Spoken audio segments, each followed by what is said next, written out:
ფიქრობ, რომ რეზოლუცია ძალიან საინტერესოა, გამომდინარე იქიდან, რომ ასე სხვადასხვა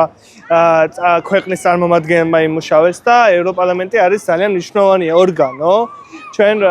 როდესაც ვსაუბრობთ ევროკავშირზე, ინტეგრაციაზე, როდესაც ვსაუბრობთ საერთაშორისო იმიჯზე და ქვეყნის რეპუტაციაზე, უნდა გვახსოვდეს, რომ ესეთი ორგანოები და ინსტიტუციები არის ძალიან სერიოზული გავლენის მატარებლები. გამომდინარე იქიდან, რომ მათი რეზოლუციები თუ პოზიციები, შეფასებები ხშირად ბევრ გადაწყვეტილებაში არის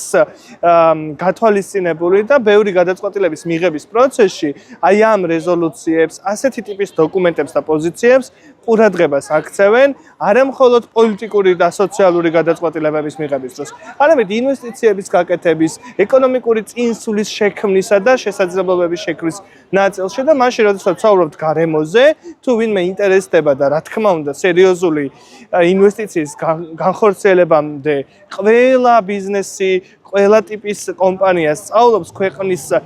გარემოს, სწავლობს ქვეყნის პოლიტიკურ თუ სოციალურ ვითარებას, ესეთ დოკუმენტებს ყურადღებას აქცევენ და ეს უნდა ვიცოდეთ, რომ სამწუხაროდ იქნება გათვალისწინებული